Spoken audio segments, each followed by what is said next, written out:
ஆச்சி அதிரசமா விடுங்க, கையில தட்டி சூடான எண்ணெயில பொரிச்சா அதிரசம் ரெடி. கரூர் கூட்ட நெரிசல் சம்பவத்தில் 41 பேர் உயிரிழந்தனர். அதனைத் தொடர்ந்து அவர் இரவு 11:45 மணிக்கு அவரது நீலாங்கரை இல்லத்திற்கு வந்திருந்தார். அதனைத் தொடர்ந்து தற்போது எம்ஆர்சி நகர் இல்லத்திற்கு விஜய் வருகை புரிந்திருக்கிறார். அது தொடர்பான அண்மை செய்தியை நாம் தற்போது பார்த்துக் கொண்டிருக்கிறோம். மேலும் விவரங்களை செய்தியாளர் ரமேஷ் வழங்கிட கேட்கலாம். ரமேஷ், வணக்கம். முழு தகவல்களை சொல்லுங்க. வணக்கம். தவிக தலைவர் விஜய் நீலாங்கரை இல்லத்தில் இருந்து புறப்பட்டு இப்போ எம்ஆர்சி நகர்ல இருக்கக்கூடிய தனது மற்றொரு இல்லத்திற்கு வந்திருக்கிறார்.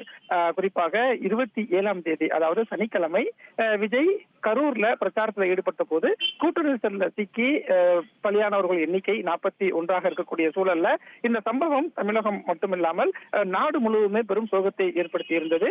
இந்த சூழல்ல தவிக தலைவர் விஜய் சனிக்கிழமை இரவு 11:45 மணி அளவுல நீலாங்கரை இருக்கக்கூடிய தனது இல்லத்துக்கு வந்தடைந்தார். நேற்றைய தினம் முழுவதுமே நீலாங்கரை இல்லத்திலேயே இருந்த விஜய் கிட்டத்தட்ட ஒரு 34 மணி நேரத்திற்கு பிறகு நீலாங்கரை இல்லத்தில் இருந்து புறப்பட்டு இப்போது பட்டினம்பாக்கத்தில் இருக்கக்கூடிய இல்லத்துக்கு வந்திருக்கிறார். பட்டினம்பாக்கம் எம்ஆர்சி நகர்ல அவருடைய இல்லம் இருக்கிறது, அங்க வந்திருக்கிறாரு.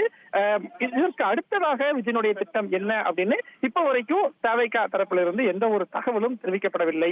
மற்றொரு பக்கம் தவிக தரப்புல நீதிமன்றத்தையும் நாடி இருக்கிறாங்க.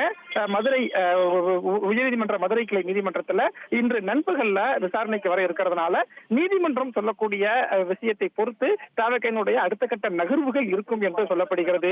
எனவே நீதிமன்றம் சொல்லக்கூடிய தகவலின் அடிப்படையில் தவிக நிர்வாகிகளோடு விஜய் ஆலோசித்துவிட்டு அடுத்த கட்டமாக அவருடைய நடவடிக்கைகள் எல்லாம் என்ன என்பது தெரிய வரும். இப்போது எம்ஆர்சி நகர்ல விஜய் இருக்கக்கூடிய சூழல்ல அவர் கரூருக்கு செல்வதற்கான ஏற்பாடும் நடைபெற்று வருகிறது. அதற்கான ஏற்பாடை தவிகவினர் மேற்கொண்டு வருவதாகவும் சொல்லப்படுகிறது. ஆனாலும் அவர் எப்போது கரூருக்கு செல்வார் என்று அதிகாரப்பூர்வ தகவல் எதுவும் இப்போது வரை வெளிவரவில்லை என்ற சூழல்ல தான் விஜய் நீலாங்கரை இல்லத்துல இருந்து இப்போ எம்ஆர்சி நகர் இருக்கக்கூடிய இல்லத்துக்கு வந்திருக்கிறார் என்பதும் குறிப்பிடத்தக்கது.